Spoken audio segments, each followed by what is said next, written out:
Сегодняшняя тема нашего служения будет также текст из книги «Притч», но на тему ответственности родителей в том, чтобы быть мудрыми родителями и правильно, по-божьему воспитывать своих детей. И, самым важным предусловием правильного воспитания детей, самым важным, хотя об этом скажу только вкратце, потому что мы это понимаем, самым важным есть то, каким примером являемся мы, родители для детей.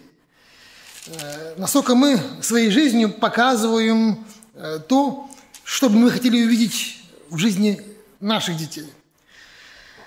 Притчи, глава 20, стих 7. 27. «Праведник ходит в своей непорочности, блаженны дети его после него». Когда праведник в своей семье, это наиболее видно, непорочность в семье, эти Божьи идеалы. Если он доходит, то большой залог того, что и дети его, видя хороший пример праведной жизни, вдохновятся и будут стремиться быть также в своей жизни угодными Богу и праведными, а значит и благословенными. Помните, когда я читал притчи о том, какие друзья должны быть у наших детей и у нас, одна из притч говорила: «Общающийся с мудрыми будет мудр». Кто общается с мудрыми, тот имеет большие шансы также ставать мудрым. Так вот, если в семье мама и папа живут в мудрости, и дети это видят и с ними общаются, то шансы у детей быть мудрыми резко возрастают, если они общаются со своим отцом и матерью, и те живут по-божьему, мудро, в страхе Господнем. Ну, а если, наоборот, если отец говорит сыну, что там, нельзя ругаться или нельзя оскорблять сестричку, а сам ругает и оскорбляет там, или мать, или тех же детей, то грош цена этим наставлениям, даже если он говорит правильные вещи. Поэтому залогом или фундаментом правильного воспитания есть демонстрация этой праведности, этих ценностей Божьих нами в наших жизнях. Это как предусловие. А вообще в притчах есть два таких основных призыва, как родители должны воспитывать детей. Ну и первый призыв – это Писание многократно раз в лице Соломона призывает воспитывать или наставлять, учить. Притча Соломона 1 глава, стих 8, 1:8. «Слушай, сын мой, наставление отца твоего, и не отвергай завета матери твоей». Слушай, сын, наставление. Слушай то, что говорит мама. То есть наставление, когда я и мы учим детей. То есть это нужно рассказать, это нужно объяснить.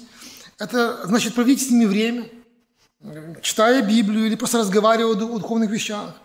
Когда мы, может быть, оторвались от своего телефона или своего компьютера и вышли с ребенком на улицу или в парк и говорим о том, кто это все создал, как это все чудно устроено, какой Бог сильный, всемогущий. Когда Бог вокруг нас, и мы общаемся на эту тему. «Слушай, сын мой, наставление». И, собственно, книга притчи Соломона – это один из вариантов наставления, который сделал Соломон изначально и для своих детей. Где-то около 20 раз, даже больше 20 раз эта фраза сын мой» в этой книге. «Слушай меня» или «Прими наставление, сын мой». 30 глав – это учение отца сына, так можно сказать, в книге притч, а последняя глава 31 – это наставление матери сыну. Эта глава 31 начинается, давайте мы посмотрим. Первый стих. «Слова Лемуила царя», царь говорит, наставление которые преподала ему мать его. Царь, но его наставляла в жизни его мать. И помогла, возможно, благодаря ей наставлению, он и достиг великого положения. Поэтому нужно просто говорить, нужно просто рассказывать, нужно просто передавать. Вот ответственность научить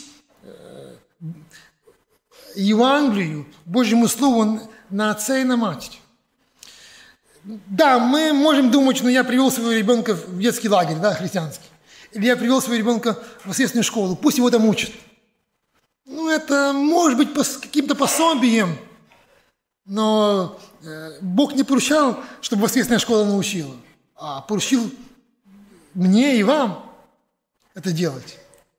И это тоже форма, которой я учу своих детей, когда я сам иду в собрание, беру своего ребенка в собрание, когда мы вместе поклоняемся Богу. Это и мой пример, и это тоже, но моя ответственность это сделать. И вот здесь много призывов к разные образы жизни, вот, чтобы дети не были ленивыми, не были крикливыми, были честными, были послушными. Но не просто учить, что ребенок должен быть послушным, а это как на фоне уже вкоренелой привычки, уважения, даже как говорит: да, мама, да, папа, пожалуйста, хорошо, слушаюсь. Отношения. Быть абсолютно честными, учи их. 22 глава, стих 6. «Настав юношу при начале пути его, он не уклонится от него, когда и состарится». Настав юношу – это призыв для родителей. Настав юношу. Настав его с самого начала. Вот, наставление нельзя отложить на когда-нибудь потом. Его нужно начинать чем раньше, с самого начала. Как только ребенок, даже мы можем вспоминаться, насколько он это понимает, говори уже об этом. Но молодое дерево легче направить, да, чем те, которые уже криво выросло и уже там, столб такой, что его не согнешь. Если братья какие-то работают с раствором, с цементом там, или там, клеем, шпаклевкой, то есть они знают, что когда только его замешал, он подается в формированию. Ты можешь и так его с него уже хочешь вылепить. А постоит какое-то время, и оно уже набрало форму, ты уже его не зубилом будешь долбить, ну только можешь покрошить, уже его не изменишь. Это же принцип. Наставь юношу с самого начала, И большие шансы. Ну, вообще, книга притчи – это не книга обетований, прямых обетований, что Бог сказал, так исполнится. Это книга житейской мудрицы, выраженной в пословицах, как в принципе все работает в жизни. То есть, могут быть исключения, но как бы это в принципе как в мире, в обществе, как все образуется через наши отношения. И, еще раз, этот стих – это не обетование, что если ты будешь, не обещание, что если ты будешь ребенка учить, он обязательно станет верующим, примет крещение и будет с тобой в собрании. Это не такое обетование. Это сказано о том, что если ты его научишь, у него очень большие шансы. Как минимум, он уже с детства впитает очень ценную информацию. Эту правду о Боге он будет знать. Она будет ему открыта. И, скорее всего, он это не забудет до конца жизни, он это будет знать. Но выбор всегда остается за человеком. За маленьким человеком или за большим человеком выбор остается, потому что вопрос отношения к Богу – это не вопрос того, что мы можем заставить кого-то, даже маленького человечка, который в нашей семье, любить Бога. Это его будет выбор.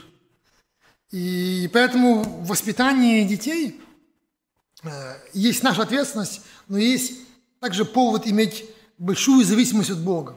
Потому что мы понимаем, что не все от нас зависит. Даже как бы мы ни старались, во-первых, не все у нас так получается идеально. Не жить идеально не получается. Быть идеальным примером. Христос идеальный, мы не идеальны.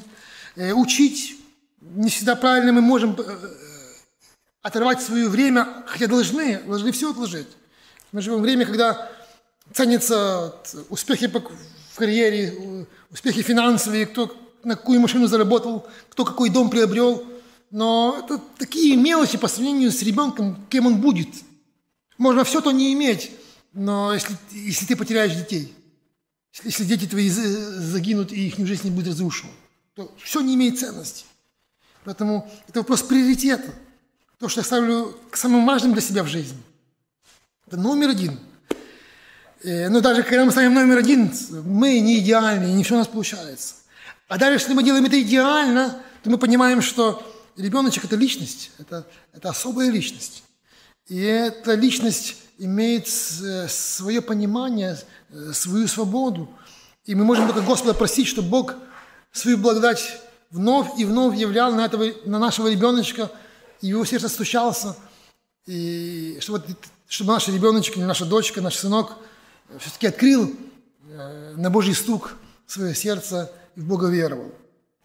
Поэтому, когда мы ответственно подходим к своей жизни и как родители, то эта ответственность нас будет побуждать вставать перед Богом на колени и молиться за наших детей, которые еще маленькие, которые, возможно, уже выросли, в том, чтобы Бог явил для них и для нас свою особенную милость и дал им быть людьми, которые не только наши дети, а и Божьи дети. Давайте сейчас склонимся на колени и помолимся за наших детей. Аминь. Книга притчи говорит о том, что послушание детей – это для них благословение, это то, что сделает их жизнь долгой и длительной. Но это, еще раз, это не обетование, это просто принцип жизни о том, что ребенок будет послушный родителям, будет защищен их мудростью и от многих неприятностей будет избавлен, и поэтому, скорее всего, проживет долго. Ну, бывает в этих историях исключения, хотя, как правило, так. Не раз где-то слышишь, где-то в новостной ленте читаешь, там, умер какой-то такой музыкант, там, или какой-то артист, смотришь на возраст, там 20 лет, там, или если зайдешь, поинтересуешься, какая его была жизнь. Жизнь такая была бунтаря, то какие-то рокеры, то хиппи, то еще какие-то. Жили без родителей или игнорировали родителей, и это скоро пожинают. Если я помню, вспоминаю свою молодость или свое детство, то и вспоминаю тех детей, которые, или сверстников моих, которые, сегодня есть слово, крутые были такие вот. И никого из тех, кто был, в кавычках, крутые, никого сейчас из них нету живых. Кто от наркотиков, кто где-то в тюрьме, кто где-то тут так подрезали, кто где-то пропал без вести, нету их. А те, кто были такие обычные, послушные, все нормально живут и имеют разного рода успехи. Но для нас, конечно, для родителей это особо трудно, когда это даже тяжелее выносить беду ребенка, чем свою личную беду. Итак, первый принцип – детей нужно воспитывать, учить. Второй принцип – детей нужно наказывать, когда они не слушаются, дисциплинировать. И об этом тоже очень много говорит Соломон, Я смотрел слово «наставление», которое использует Соломон в притчах. Есть несколько слов, в оригинале, описался на еврейском, которые означают наставление. Но что интересно, кажется, 3 слова я смотрел, использует Соломон как наставление. Но все эти 3 слова одновременно означают и наставление, и наказание. И как определить? То же самое слово. Только контекст определяет, почему переводчики перевели наставление или воспитание, или перевели наказание. То есть, когда идет речь, ты воспитывай его розгой, приводит, ты наказывай его розгой. Иными словами, слово «наставление» это то же самое слово, когда идет речь о наказании. И еще раз, другими словами, это тоже наставление. То есть есть наставление двух видов. Наставление устные, когда ты учишь, и наставление физические, когда ты тоже учишь. И ты учишь. То есть это наставление имеет две формы. Поэтому, когда Бог говорит о наказании, это Он говорит о наставлении. Но для детей очень важна и эта форма, которая иногда бывает более доходчивая в наставлениях. То есть или ускоряет, чтобы эти процессы понимания усваивались. Может быть, иногда через мягкое место. Доходит и до мозга. Итак, притчи о наказании. 13:24. 13:24. Кто жалеет розги своей, тот ненавидит сына. А кто любит, тот с детства наказывает его. Очень часто люди поступают наоборот. Ой, я люблю своего сыночка, мне его жалко, я не могу его наказывать. Словом говорит, это обман. Наоборот, если ты любишь, ты будешь его наказывать. Если ты его не наказываешь, ты его не любишь, ты его ненавидишь, ты делаешь работу дьявола, когда ты удерживаешь розгу, помогаешь ему не исправиться. Ты его не учишь, ты его не наставляешь. Ты не используешь всю систему Божьего наставления. То есть это любовь, если говоришь, я его люблю, поэтому наказываю. Это любовь не бескорыстная, не Божья любовь. Это любовь эгоистическая. Это мой ребеночек, ты его всегда оправдываешь, он всегда прав, это все те виноваты. Это школа плохая, это улица плохая, соседи плохие, а мой ребеночек хорош. Это не любовь, это эгоизм. Тебе просто так легче, но ты не воспитываешь ребенка, ты его губишь. Когда Соломон говорит о том, как Бог воспитывает и нас воспитывает, 3 глава притч, стиха 11, 3:11. «Наказание Господня, сын мой, не отвергай, и не тяготись обличением его, ибо кого любит Господь, того наказывает». То есть кого любит, того и лупит. Если любишь, то лупит, того наказывает. И благоволит к нему, к тому, как отец к сыну своему. То есть Бог любит, Бог по-настоящему любит. Вот почему иногда в нашей жизни боль, страдания, потому что Бог любит.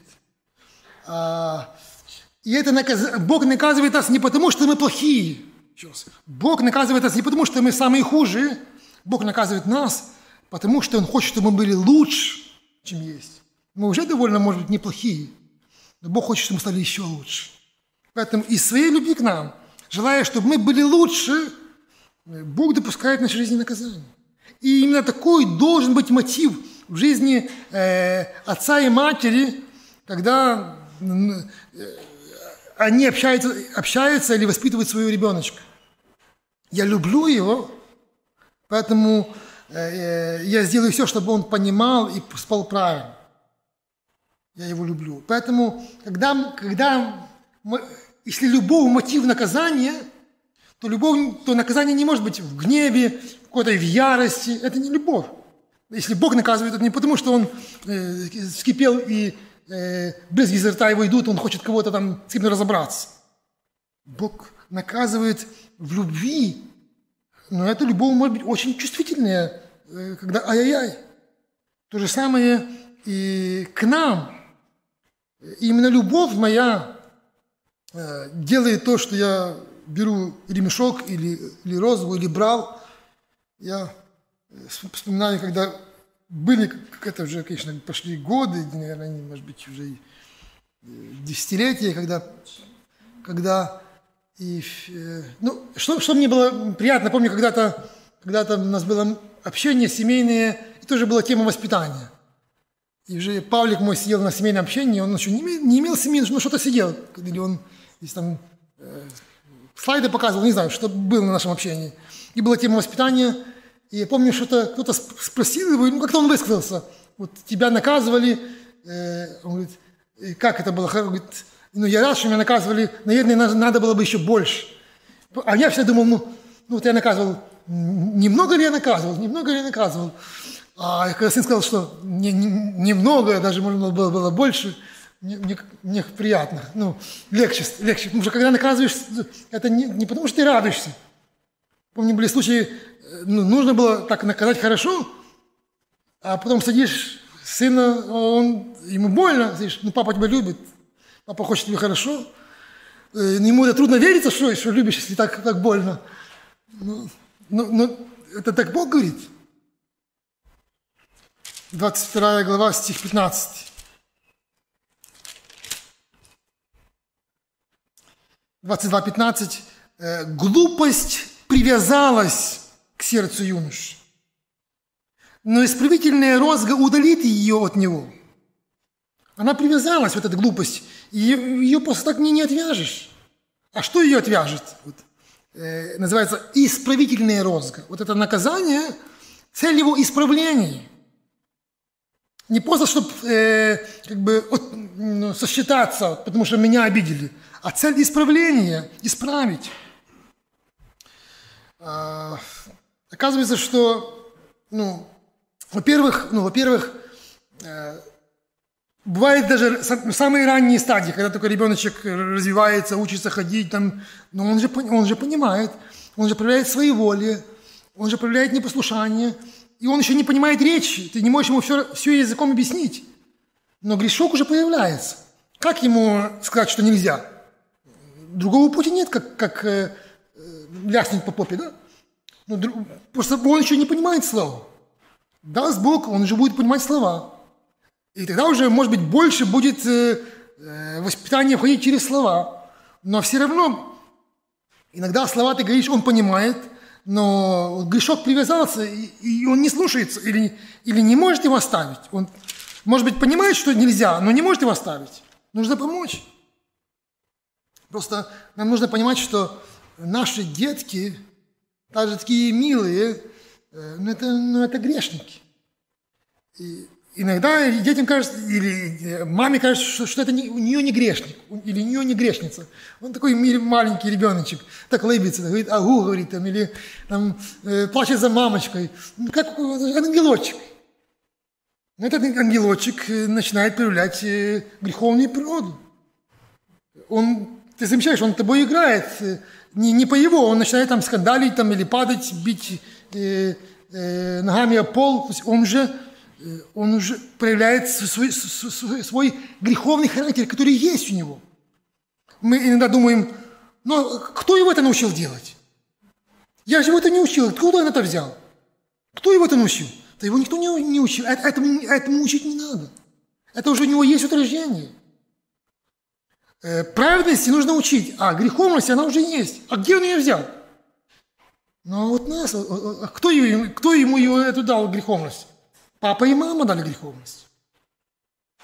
От нас он же родился с таким характером греховным. И поэтому мы ответственны. То есть это наша вина, что он такой родился. Мы его таким сделали. И мы ответственны помочь ему этот греховный характер сломить.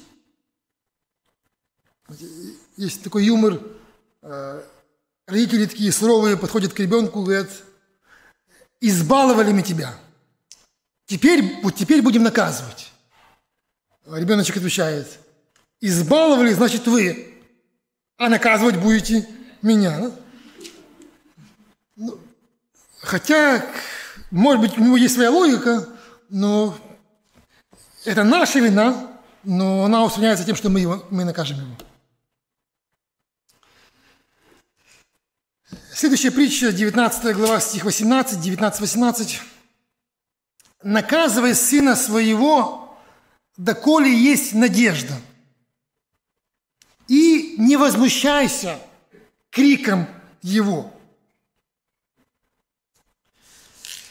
Здесь еще один такой принцип, что наказание должно быть таким чем-то серьезным, я бы так сказал, ощутимым. Это не имитация наказания, папа сейчас тебя накажет. Или попроще, должно быть больно. если это наказание физическое, должно быть больно. И думаю, чем больнее, тем больше поможет, и, наверное, тем реже нужно будет этим пользоваться. Даже если крик, ты этим не возмущайся. Потому что есть еще надежда, если наказывают. Может помочь.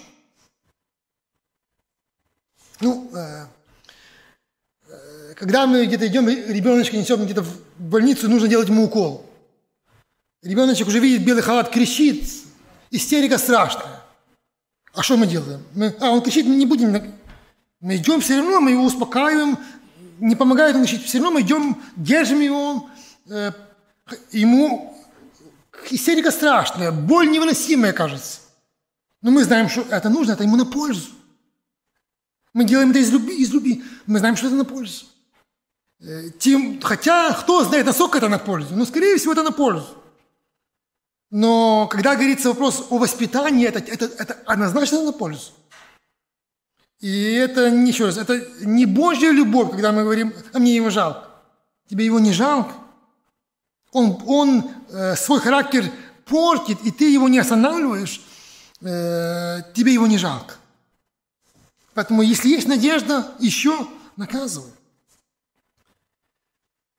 Это тогда, когда он знает правила, он знает, почему нельзя, и это в нарушении знанием не подчиняется. Хотя наказания могут иметь разные формы.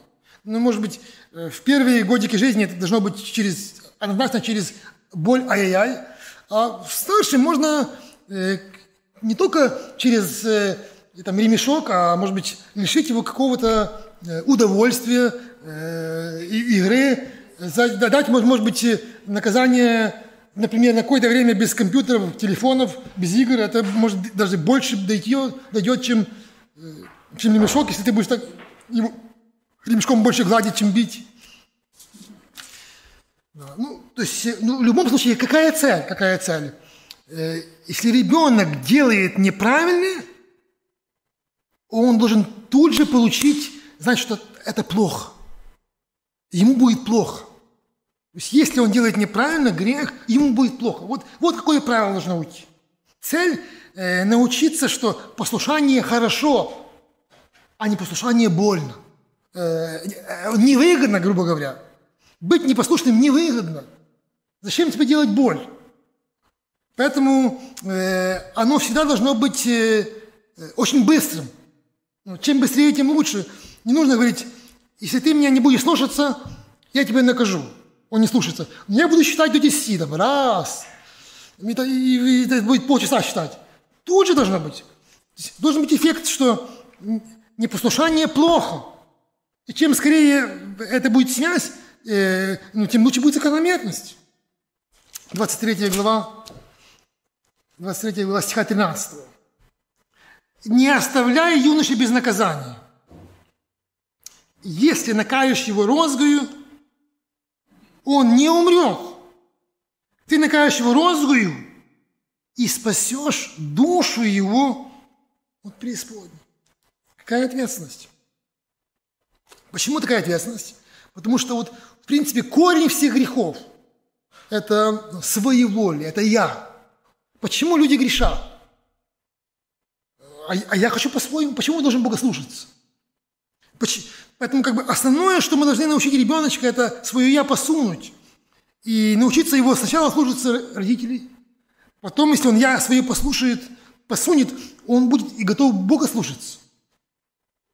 Поэтому корень всех грехов, это греховное «я» должно быть избавлено. Если не избавиться от него, то это в конце концов будет ад.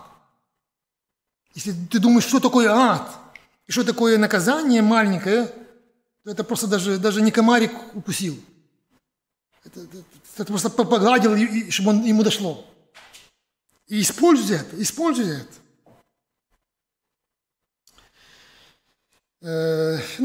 Еще один очень важный принцип, на мой взгляд, очень важный принцип для родителей, которые знают Писание, Слово Божье, Евангелие. Мы должны наказывать, не как хозяин наказывает раба, да? А с очень таким смиренным сердцем сокрушенным. Почему это очень важно? Потому что, во-первых, мы должны понимать, когда мы каждый раз берем своего ребеночка и вынуждены его наказать, и это нужно сделать, мы должны понимать, что мы сами не лучше перед Богом за своего ребеночка. Ребеночек не слушается нас, а мы, взрослые, серьезные, проявляем непослушание самому Богу. И мы должны понимать, что мы перед Богом виноваты, мы лично перед Богом виноваты, но Бог – наше наказание. Вот нас нужно наказывать, лупить, распинать, а Бог наше наказание отдал своему Сыну Иисусу Христу. Вот мы были виноваты, а вместо нас был наказан Христос. Бог наказал не нас, а Иисуса Христа. И поэтому, когда мы берем и наказываем своего Сына, и это нужно сделать, мы должны чувствовать, что, Господи, и мы виноваты. И мы это делаем не еще раз, не потому что нам это удовольствие выпороть свой гнев, а еще со смирением, зная, что мы хотим просто его научить, мы хотим, чтобы он понял и сломал свое грешное «я». И также правильно и честно нужно быть, когда перед детьми, если ты обидел ребеночка, он тебя же не будет наказывать. Если он тебя не послушался, ты его наказываешь. А если ты ему пообещал и не сделал, он тебя накажет? Не накажет. Но это не меняет то, что ты согрешил. Если ты согрешил перед ребеночком, пойди, попроси ему прощения. Скажи, папа виноват, папа тоже грешник. Он тебя не будет наказывать. И даже Бог может не наказывать, потому что он наказал своего сына. Но вот нужно это смирение, правдивость и ответственность. Может быть, пару еще притч таких вот ободряющих или вдохновляющих нас на такую вот нелегкую функцию наставления детей. Глава 23, стиха 15.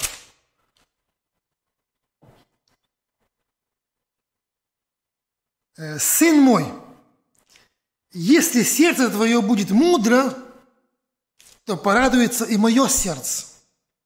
Дальше. «И внутренности мои будут радоваться, когда уста твои будут говорить приятно». То есть это, еще раз, нелегкая работа, но она очень благодарная. Она имеет такие дивиденды, такую прибыль невероятную, когда мы будем видеть своих детей, и они нас будут радовать в своей праведности, в своей мудрости. Это же глава стиха 24. «Торжествует отец праведника». Торжествует. Кто? Отец праведника. «И родивший мудрого радуется о нем». И это уже как бы пожелание детям, но если это наибольший подарок, что вы можете сделать для папы и мамы. Стих 25. «Да веселится отец твой, и торжествует мать твоя, родившая тебя». Ну и наоборот, есть притчи, которые говорят о том, что какое это горе, которое ты ни за что не можешь просто так как бы выкупить, или когда сын не мудрый. 17:25. Глупый сын, досада отцу своему и огорчение для матери своей. Недельки, может быть, 2 назад, да, или 1,5 назад была у нас тема финансы, о том, что мы должны собрать и детям своим какое-то наследство передать. Знаете, если ты собрал наследство, а сын глупый, ты можешь ему даже его не давать, да? Никакой пользы. Поэтому, если ты думаешь, что я ответственный родитель и буду собирать наследство, но не тратишь время на воспитание, и сын будет глупым, ты можешь даже не работать.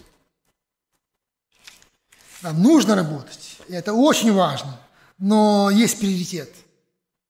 Есть то, что нельзя купить ни за какие деньги. Мудрость, она не продается, но ее можно получить от Господа. Праведность.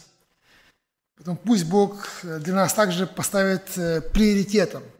Вообще, Есть такое хорошее выражение, что отец, каждый отец верующий – это пастырь своей семьи, пастырь. Ну, мама уже, можно сказать, пресвитерша, пастырша, если для детей. То есть, и это ответственность. Это ответственность. Наставить и воспитать. И как Бог спросит с пастырей, если они не несут свое служение, так Бог спросит из каждого отца и матери, если он не воспитал и не наставлял, не дисциплинировал. Вообще, тема воспитания детей – это как бы хорошая иллюстрация отношений церкви. Вот в церкви это должно быть как в семье. Должно быть наставление, должна быть дисциплина. Если только наставление, бывает, не помогает, ты наставляешь, а люди живут как хочешь, и ты не реагируешь на это. Нету дисциплины, нету реакции в церкви. Не помогает. Как в семье должно быть и наставление, и наказание, то же самое Бог говорит в церкви. Мы должны учить правильно и, требовать правильность. Поэтому семья – это маленькая церковь, домашняя церковь, даже евангельское выражение – домашняя церковь. И пусть Бог благословит, чтобы наши домашние церкви были тем местом, где грех побеждается, где Евангелие приводит к пониманию, к воспитанию, к покаянию. И пусть нам Бог даст радость. Радость отца праведника или матери праведницы, которая видит свою дочь на правильном пути. И опять-таки, это только по Божьей милости. И пусть нас Бог в этом благословит. Давайте будем молиться. Может быть, кто-то пожелает помолиться и за семью Виталика, за его дочерей, за их здоровье. Помолимся.